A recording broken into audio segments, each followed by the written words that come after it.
Hello, my name is Okilia, and today this workshop is about planning math, language, and science integration using the project approach.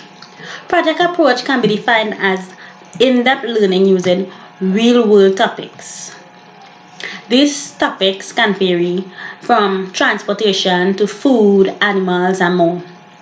At this age, a child has become quite curious and begin to ask a lot of questions such as how does it work or why is it like that? The project approach allows them to acquire answers to all their questions through learning activities. These activities are experimental, investigational, and encourages them to be actively engaged in their learning. Active engagement is important in aspects to a child's learning. According to Jean Piaget, children gain understanding of their world through their experiences, what they know, and what they discover through their active participation. This teaching method is child-centered, meaning that the topics are based on a children's interests. However, although project approach is child-centered, the guidance of a teacher through the activities are vital. This learning method can be used to educate an individual child, small groups of children, or the entire class. The project approach consists of 3 phases. In the first phase, the topic is introduced to the children. A discussion is held and the children share their experiences they may have, their current knowledge on the topic. They also express questions they might have and predict the answers. A topic web is then created using the information gathered from phase 1. This is also used to monitor the project's progression. In phase 2, the project is developed. Activities are made for different subject areas. These activities may include investigating books, investigating the real item, and other resources about the topic. The final stage is concluding the project. To conclude the project, a culminating event is organized so children can share what they have learned with others. The children choose an item with guidance of the teacher to share with guests. The guests of this event usually are other classmates, peers, teachers, the principal, or even parents. During this phase, the teacher does a recap of the entire project with the children. A child can benefit from project-based learning. We all know that it is quite difficult to get a child to stay one place for a long time. This method is able to capture their attention, and while learning, they develop skills that prepares them for real world. In this presentation, I will be explaining to you how to use the topic birds as a project for kindergartners. Firstly, you will have to choose a bird. The bird I have chosen is the hummingbird. After introducing the topic hummingbirds to the children, an activity web is made. The activity web includes the subjects science, math, language, and a subject that I included is art. Any subject can be included in the topic web with the project approach. Science subjects that I have chosen are the life cycle of a hummingbird, the diet, parts of a hummingbird, the habitat, and the song that they make. The math activities are sorting feathers, size of the birds, and counting eggs. The art activities include creating a bird with their handprint, creating a bird's nest, creating a bird collage using seeds, feather painting, and bird feeder, and coloring a hummingbird. The language activity include the book Have You Seen My Bird?, Little Green, and a hummingbird word wall.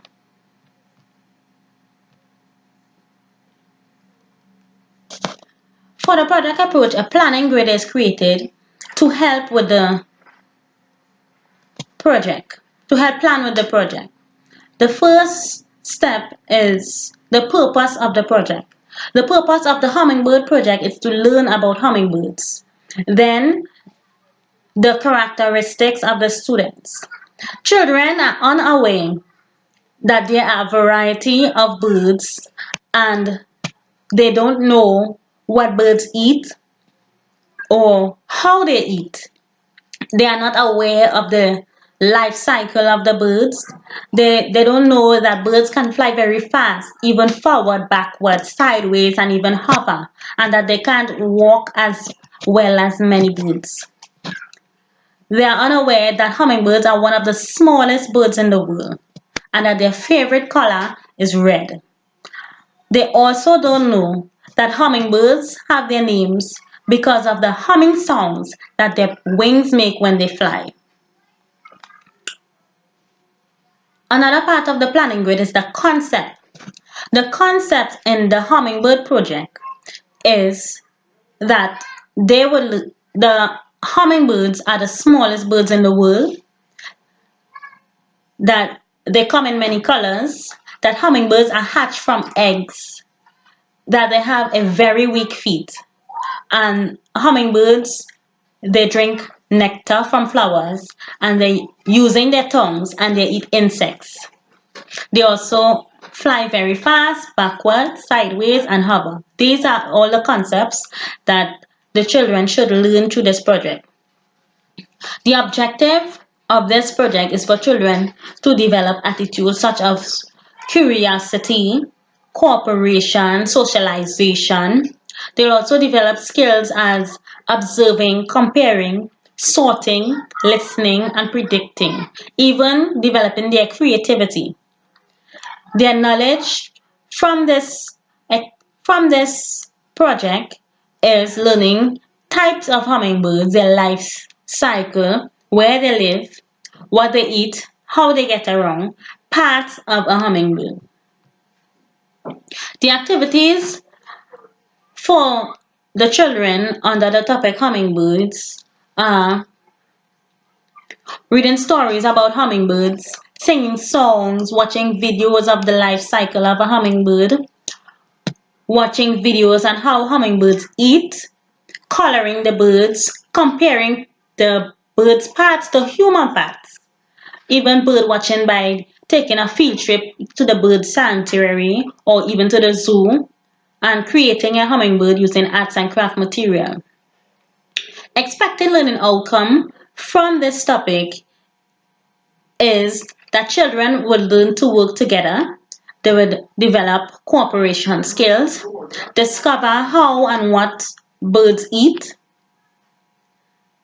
know where they come from, that is from eggs, and learn how they get around, usually by wings because of their weak feet. Discover different colors of birds, develop language and vocabulary skills when reading the books and learning new words such as beak, wings, feet.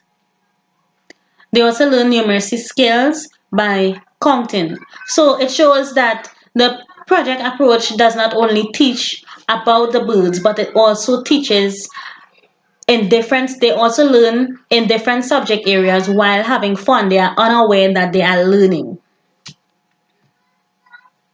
The evaluation checklist for students. At the end of this project, children should be at the end of this project, children should have shown attitudes such as cooperative working, using the bird feeder, creating the bird feeder and a nest. Skills such as comparing bird parts, when comparing bird parts to human parts, sorting when sorting the feathers by colors, the concepts of knowledge that hummingbirds are feathered mammals that eat with their long thin beak and can fly. Another concept is that the life cycle of the bird is from egg to baby bird to an adult bird. The materials needed for this assignment are poster paint, colored feathers, books, dried grass and cotton to create the bird's nest, videos of the life cycle of a bird, videos of a hummingbird feeding, audio of a hummingbird chirp and the humming songs of the wings. Plastic eggs for counting, red cup, sugar and water for creating the bird feeder. The project center is where all will take place. The project center would have a display with pictures of different hummingbirds, a display of a nest, hummingbird with the parts labeled, books with different hummingbirds and facts about hummingbirds. Some books are like the beginner's guide to hummingbirds or about hummingbirds, a guide for children. At the end of this project,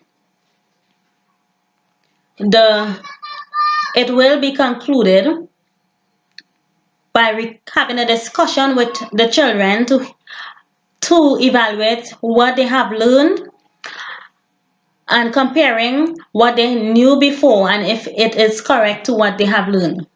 The teachers may be invited, the parents may be invited, even other peers, to display what they have created.